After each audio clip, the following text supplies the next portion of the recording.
So, Paulina, what's up? Hi, Lars. Good morning. Good Ah, morning. I Beautiful morning in Copenhagen. Same here in Leipzig. It's beautiful. Finally, the sun is coming back out. Yes, Love and we it. need that sun. We are moving into darker, the darker side of the year, right? It sounds so wrong.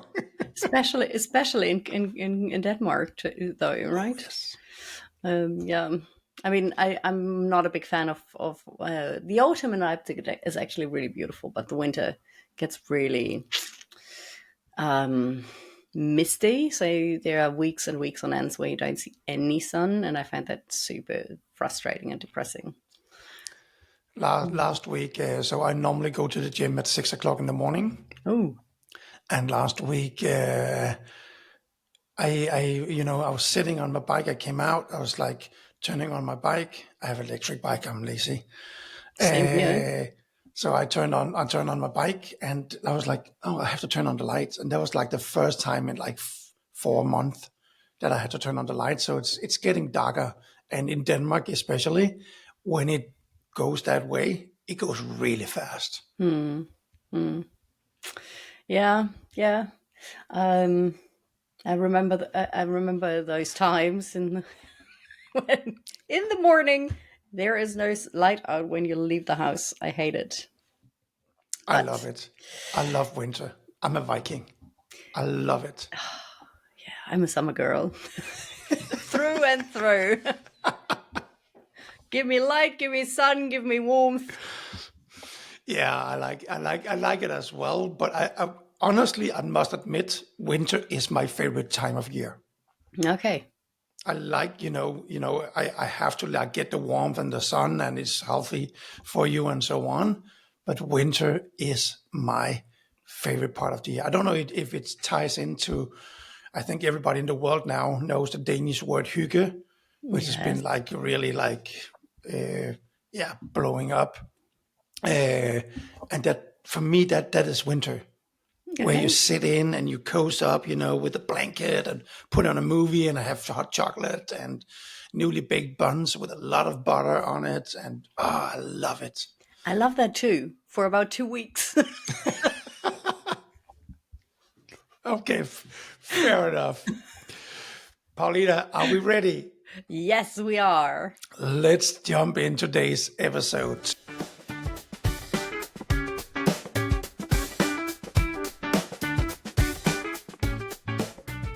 Hello, everybody out there, and welcome back to Cultures from Hell.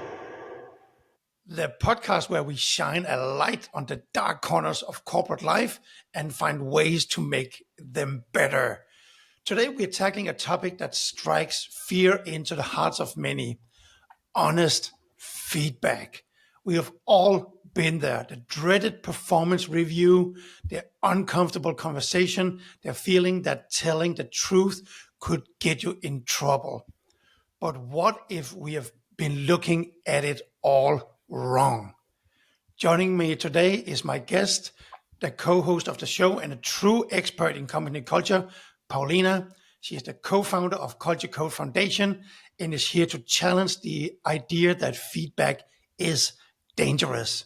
She's going to help us understand why honest feedback, when done right, isn't a weapon. It's the most powerful tool for building trust and thriving workplace. Welcome, Paulina. Thank you, Lars. Are we ready for diving into this one? I'm looking forward to this one. Really looking forward to this one. Of course, we're ready. Let's do it. I don't know. Honestly, I don't know if you're going to touch into this topic, but I remember when we worked together in Mhm. Solvemate that doesn't exist anymore. Um, we had what was it? Was it candid honesty? No, what was Radical candor. radical candor? Yeah, I loved that. That was the first time I ever heard about it. I loved it. No BS. Don't wrap it up. Just say what you mean. I And want to touch on that one because I love it too. yes, okay, let's dive into it. Paulina, before we dive into the deep end of the pool, let's start with a fun one. If you had to choose between being the most popular person in the office or the person whose feedback is always taken seriously? Which would you choose and why? Honestly, I think that's already quite a deep question, to be honest. But the answer still comes easily. For me, I'd take being taken personally, being taken seriously over popularity any day. Popularity is the cheap reward, I think, and real impact is actual leadership, right? The person who dares to say what no one else will, that's who changes the game. The person that is actually helping others grow by being very candid with them, by giving them feedback that helps them grow, that helps them develop themselves, is the person that is actually going to change careers. So, and and popularity and being taken seriously doesn't necessarily contradict each other, in my opinion, at all, because you can be taken seriously because of your expertise and because of the way you give feedback. And you can do this in a very kind way. And if you can show that you're coming from a place of honest concern and honest wanting to help people grow, then this absolutely is also going to make you popular, because people can read your good intentions. And so it's not a one-way street in my professional opinion, right? But I have seen way too many teams spiral out of control or spiral out of delivering results because everyone was just smiling and nodding along while actually the building was quietly burning down in the background, and they just didn't want to approach the hard conversations. So I definitely rather be the fire alarm than the office mascot. Fair enough, and I completely agree here. The premise of this episode is that honest feedback feels, let's call it, dangerous. Why do you think that is? What are the biggest fears people have around giving and receiving feedback? Before I answer that question, Lars, I just want to make one thing very, very clear. From my perspective, and I think I've touched on that in the last answer already, honest feedback isn't something that needs to be feared. It only needs to be feared if it's delivered in a really bad way. And if it doesn't take people's situations or people's feelings into consideration in the way you deliver it, then it is something that people fear. And yes, that is something that I see a lot, both in my own career and in the companies that I consult on, because most workplaces are actually built on this silent deal: don't rock the boat and we won't sink you, right? So it's like we fear feedback because we have actually seen it used as a weapon, like wrapped in bureaucracy, delivered without care, or hoarded until review time, like some kind of emotional ambush. You don't say anything for half a year and then it's review time and you just knock it out all out. And I've also seen a lot, and I hate that so much when companies do it, when they don't deliver expectations beforehand. If they don't tell you this is what we expect from you in that role, and then they just tell you you are not delivering up to the expectations that you didn't know that were given, right? So the fear that I sense in a lot of organizations, from my perspective, isn't irrational. Many of us have actually learned that telling the truth can cost us. It can cost us reputation. It can lose us belonging in the workplace, and obviously it can cost us promotions or even jobs. And so a lot of people out there actually silence themselves actively and disguise that as professionalism. Like, yeah, you have to put up with it. It's just that's just work life, this kind of thing. And speaking of fear, Paulina, I'm gonna throw both of you under the bus now because we both have what you call imposter syndrome. Yes. You and I have talked about that so many times. And I know that's what I get told a lot is that I perceive as somebody who is like very self-confident. I'm physically a big guy, and I think that sometimes gives people that perception. But you and I, we have so much imposter syndrome. So for me, when I get called into a meeting, fear is the first thing that happens. Why am I called into this meeting? Yeah. Have I done something wrong? Am I going to get fired? And like, I know that I did this to you once. I know that yes, I did it to you once. I invited you to a meeting, and I wrote something in the invite Lars, we need to talk. And then you told me coming into the meeting, you were like, I didn't sleep last night because what's going on? What's happening? And I felt so bad because there was nothing bad to discuss at all. I just wanted to get it. I just had an idea that I wanted to run past you. So it was all just a positive thing, but because of the way I framed the email, and it was not bad intention at all. It was just, I need to get this done. I forgot to invite Lars to this meeting. So let's just quickly shoot the meeting invite out. And so it was really short description. And that was a super important lesson that you taught me there, that the meeting invite has to help decrease fear already. but Obviously. I also learned something from that episode, right? Because I learned that I have to voice Yeah. how I am as a person. I think I'm getting so much better at that. So again, right now, I don't have, in quotation marks, I don't have a boss because I'm self-employed and I am part of different companies. But I've been really good at voicing that to other people, saying like, if you invite me into a meeting, Yeah. I want an agenda, or at least I want to know what we are going to talk about.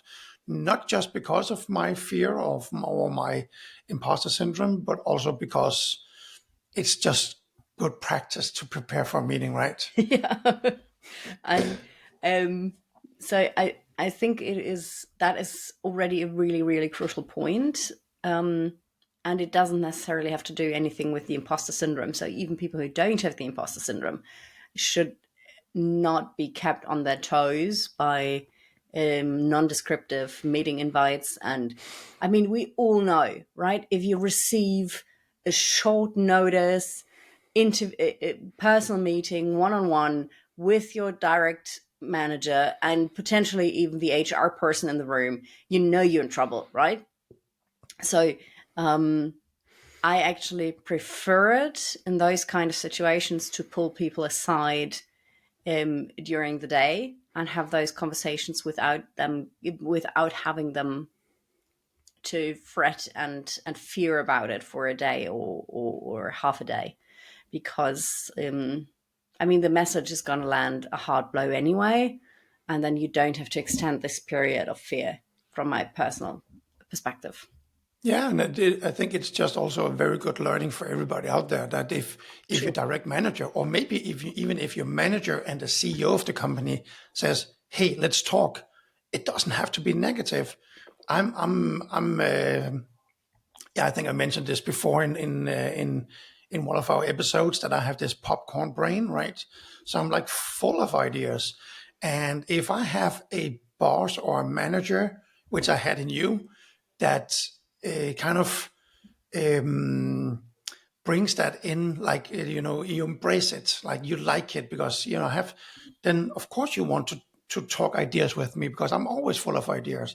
Mm. So if Paulina says like, "Hey, Lars, let's talk," or even Paulina and Eric, which was our CEO at that time, said like, "Hey, let's talk," it doesn't have to be negative. Maybe they're just going to say, "Hey, you are the best employee we ever had," right?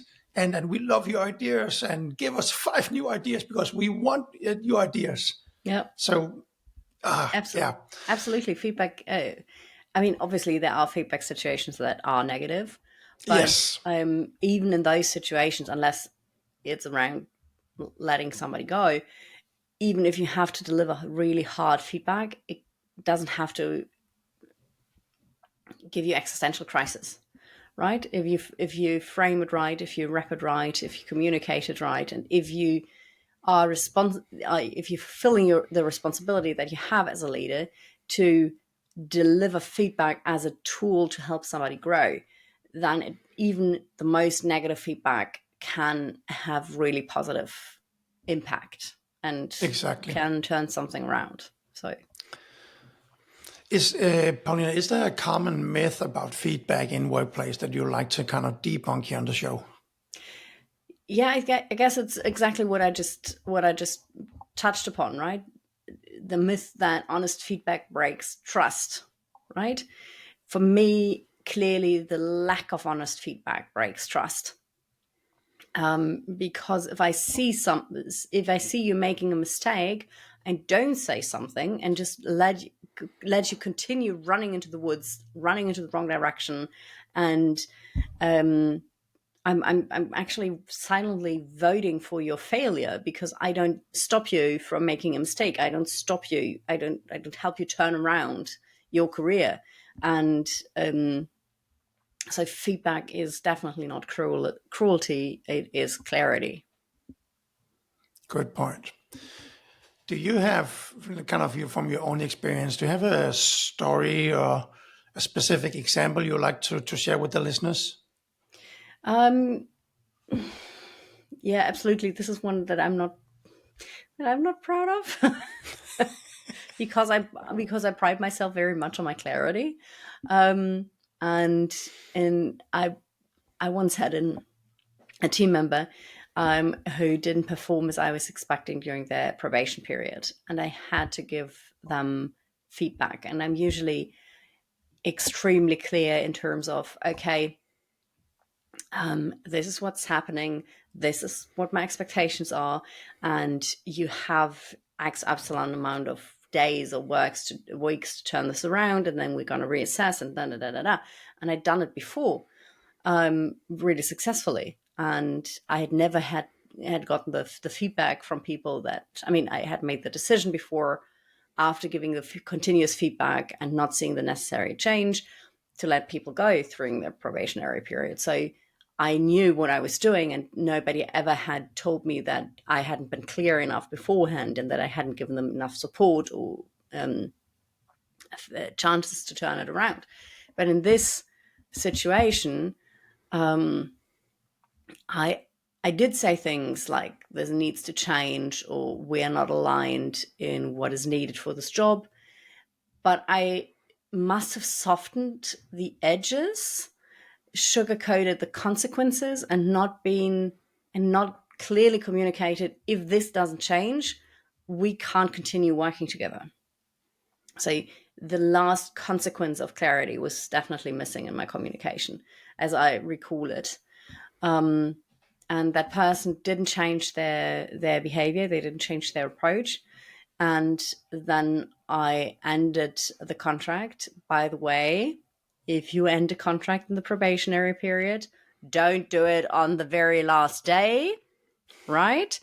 Give people, if you know that this isn't going to work out, be fair and give them, don't do it on the last day. That's all I'm saying. And please don't interpret this as, okay, we'll do it the day before the last day. No, give it like 2, 3, 4, 5 weeks before the end of the probation period. Because let's be honest, if things don't work out, you know it, and don't know it on the last day. You know it way ahead of it. So save yourself the time, save the other person the time, and give them that clarity. But back to my story, they didn't change. I wasn't happy. So I ended the contract, and they were genuinely shocked. They absolutely didn't see that coming. And no matter what kind of filter they were hearing, there was clearly a failure on my part. Even I just would have needed to be clearer in what I was communicating. So I was too polite instead of really radically candid, and that cost us both, right? Because they were really shocked. They didn't know what was happening. They couldn't really understand where I was coming from, and I learned so hard in this situation that vague feedback really is cruel. It's false kindness. I'm gonna remember that quote. That's a really nice one. Why is it so much easier to give positive feedback than constructive criticism? What's the psychological barrier in this? From my layman's perspective, I think praise feels safe, right? It is something where you can make yourself feel seen, you can shine, you can revel in your greatness. And it is something, everybody likes having nice things said about their work and the way they approach life or their career, right? Critique, on the other hand, always requires vulnerability. And vulnerability is never an easy thing for people, and especially not in the workplace.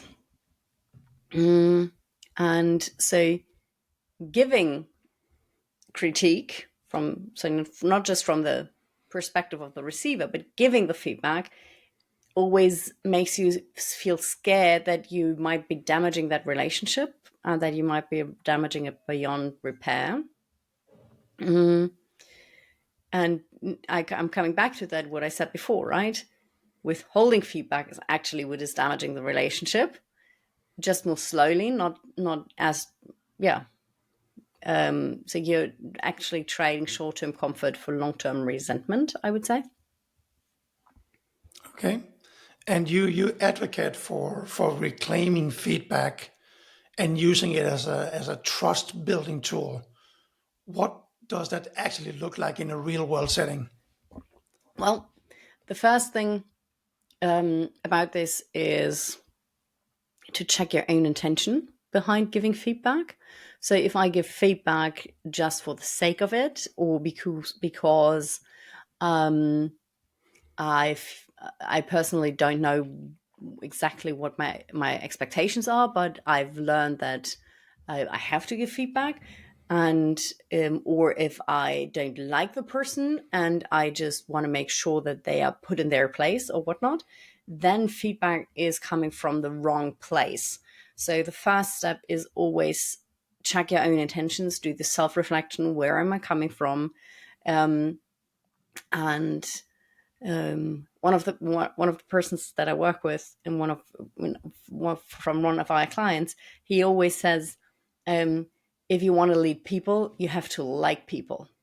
And I think this is such a great starting point, because if you don't want to help people grow in their career, and in their personality, then you shouldn't be a leader, because that should be the most basic requirement for you to give feedback to other people, is to have really good intentions and wanting them to succeed, not just grow, but succeed. Obviously, you want to drive them towards the results, right? So you want to help them succeed. And if that is your intention in giving feedback, then that is already a really great starting point. And the second point is to make feedback a rhythm instead of a crisis, right? So what we at Culture Coach Foundation usually try to teach the companies that we work with is to really normalize reflection through tools like the after action reviews that we've discussed before on the podcast, and the 3 R's. So reflect, reframe, rebuild, meaning reflect what happened here, reframe is how can we see this differently, and rebuild is what is our next move. So, and if you start to ingrain this into your day-to-day encounters with your team, that is another crucial point, because if you just wait for the half year or full year performance reviews to give feedback, then things have so much time to really engrave themselves. Bad behaviors, low performance has a way of ingraining itself into, okay, this is how we're doing things here. So you need to be very upfront. You have to do it really regularly. You have to give feedback. Always has to be bound to a specific situation. So if you build it into your daily interactions, then you can ensure that it's just always on point, and it becomes like you. I mean, you train a lot, right? So it's a muscle that you can actually train. And if you do it like this, then it is shared vulnerability. It is opening up together. It becomes something that you don't fear anymore. It's just something that you do on a daily basis, right? So it's not a separate ritual anymore. It becomes part of the operating system of your team. And I think that's a good part. And you like you mentioned, I do train a lot. And then my takeaway from that, and this is not just about the feedback thing that we're talking about now, but like you're saying, like the first time you have to go to the gym, and I also used to be a personal trainer, so I've seen a lot of people that comes to the gym the first time, right? And the first time you come to the gym, you feel uncomfortable. You feel like you don't belong there. You feel like everybody is looking at you, and am I doing these movements correctly, and so on. The second time it's easier. Third time it's even easier, and so on and so on. And 2 months in, I've seen a lot of people when I was a trainer, and I'm actually still a trainer, that comes in and feel like these little mice that just want to crawl up in the corner and so on. And like 3 months after, they're like, pushing the barbell, swinging the kettlebells, and like they feel so comfortable at home. And I think that's, if I hear you correctly, this is the same thing here. Like, start giving feedback. It might not feel naturally in the beginning, but if you do it constantly and you train on giving great feedback to your team, it will just be a normal part of the day, and everybody would appreciate it in the end. Yeah, I completely agree. Okay, I feel like throwing you under the bus again, Paulina. This is my thing today here. Do it. You already shared one story, but tell us about a time you made a mistake with feedback. What did you learn from it? Okay, besides the probation period story, okay.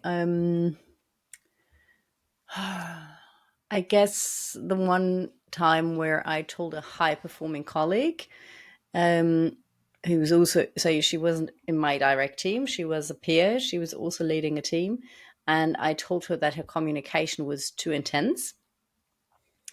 And for me, too intense meant that people were shutting down in meetings. But I didn't say what I meant. Because for me that was clear. And she actually heard be less passionate, right? So, and then her meetings became really boring because she took the passion out of it. So it was a fool's errand. I really didn't help her at all with my feedback. I just made the situation worse. I mean, I went back and right. So we managed to fix that. But I definitely learned that feedback must be behavioral, not personal, right?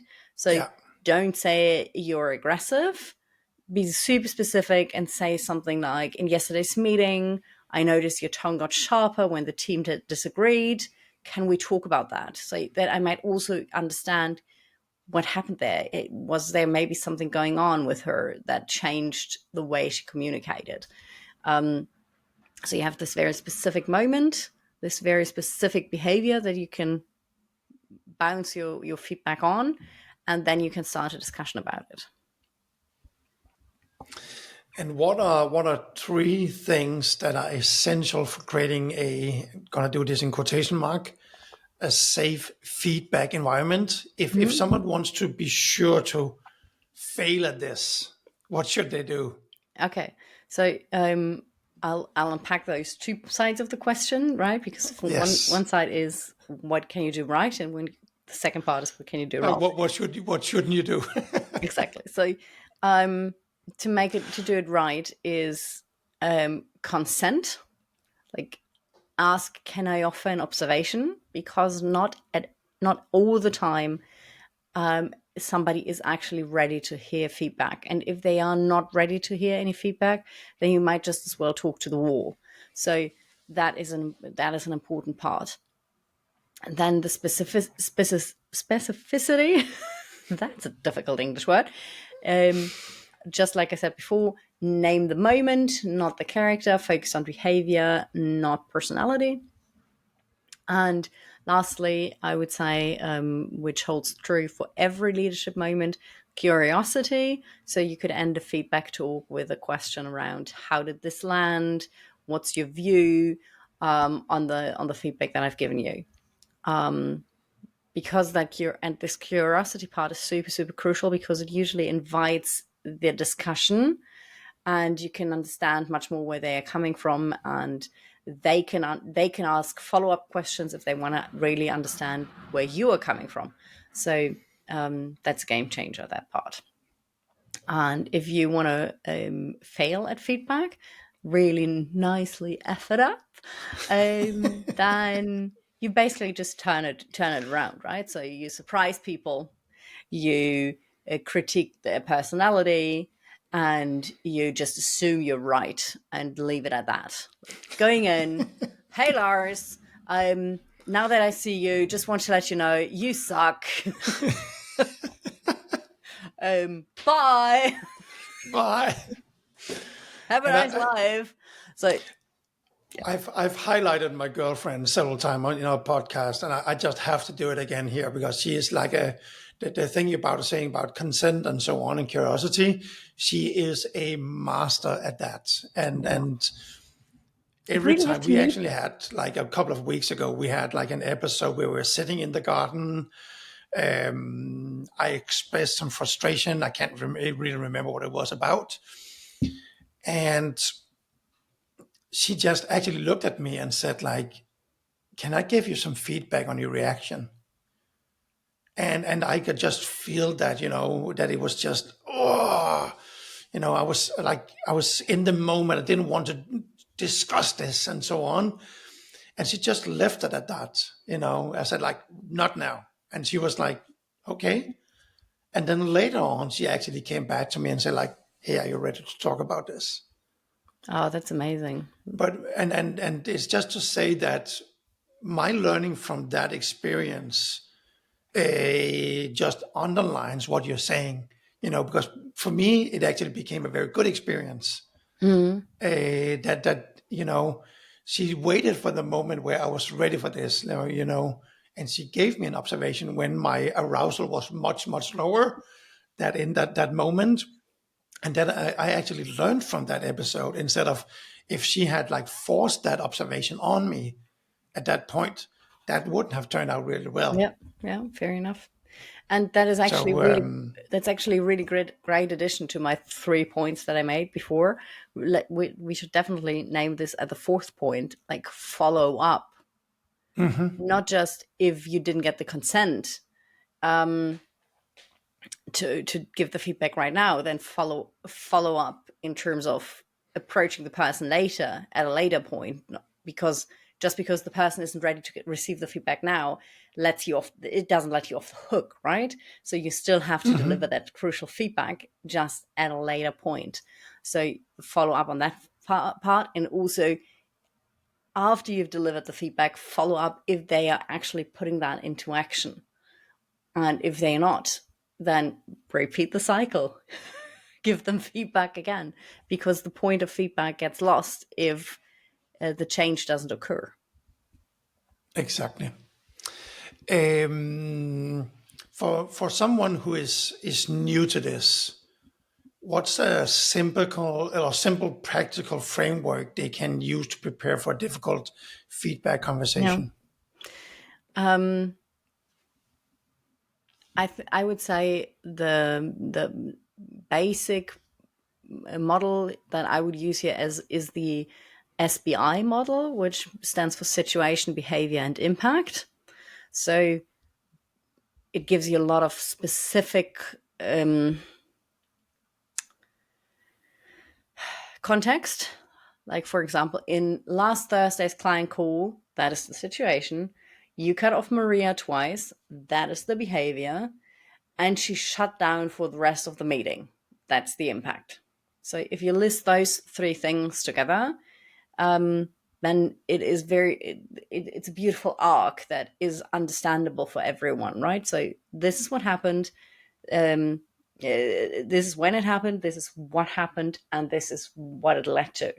These are the cornerstones for your feedback story, so to say, right? And after you deliver that, you can pause for a little bit. We've discussed the power of the pause before, and then definitely ask, what's your take on that? Because you've already shared that is the impact that the person had with their behavior. And asking that question then, on the other hand, is where safety can come up, because you don't say, you don't just deliver this SBI and then say, and that and if you continue doing this, then I'm gonna write you off, or I'm gonna fire you, or whatever, right? Depends on the situation, clearly. Nobody will ever fire somebody for cutting someone off in a meeting. But, unless maybe it's the CEO that you cut off multiple times. But yeah, if you ask that question, if you invite feedback, that is actually where safety can live. And let's get even more practical here. What's one piece of advice you would give to someone who needs to give difficult feedback to a, let's say, a coworker or a direct report this week? We've discussed vulnerability quite a lot as a power tool. So a good way to start a super difficult conversation can be to invite them to give you feedback first, so that you open up this corridor of trust and honesty between each other, and like showing, okay, I'm ready to receive some feedback, I'm ready to be critiqued, and then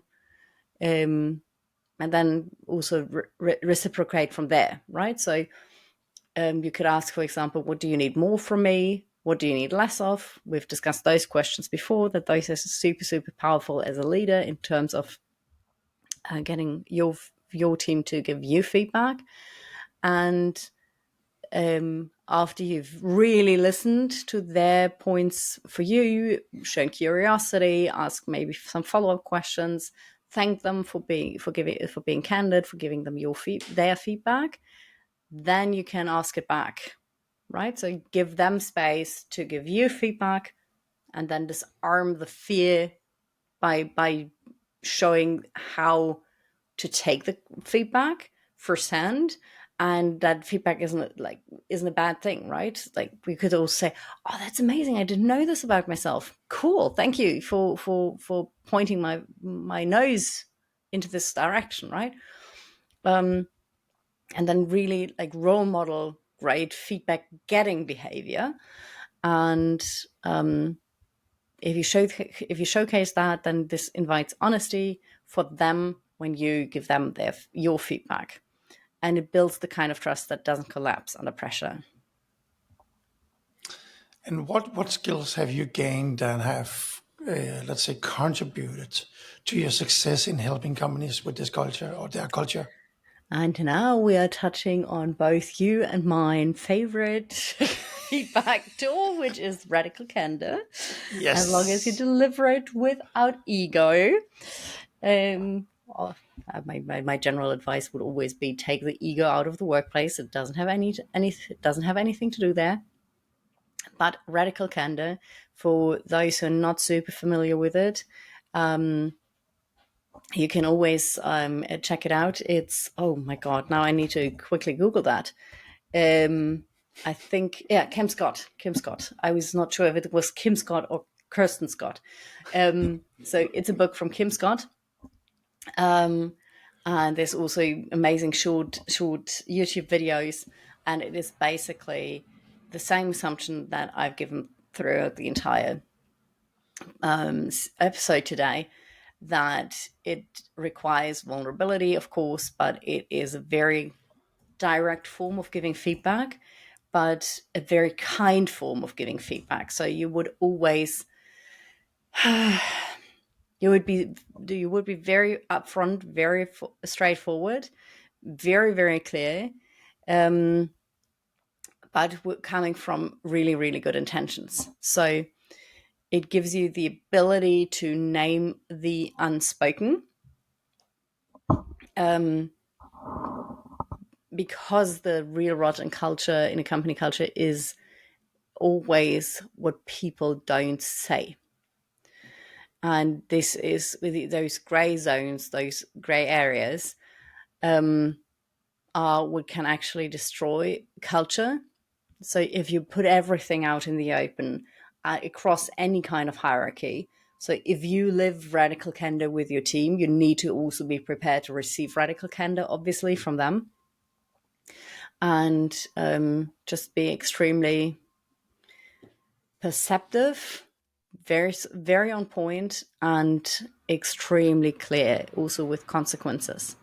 But always have this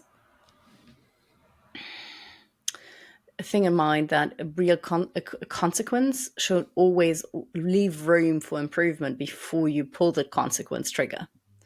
So you don't just say, okay, now I've given you that feedback and I expect you to change by, no, now it's 8:49. I expect you to do this by 9:11. Obviously that's not going to, otherwise I'm going to do ABC to you. Right? That's not what I mean, right? It's about, okay, so this is the situation, this is the impact, this is the behavior, this is the impact, this is going to be the consequence for this. If we don't get to a better point, so what do you need from me to get to this point in the next week or two? How can I support you? Right? And that is where this good intention comes in. You really show, I'm here for you. I'm here to help you get there, but you have to do the work. You actually have to go the extra mile and change your behavior. I can assist you on that. So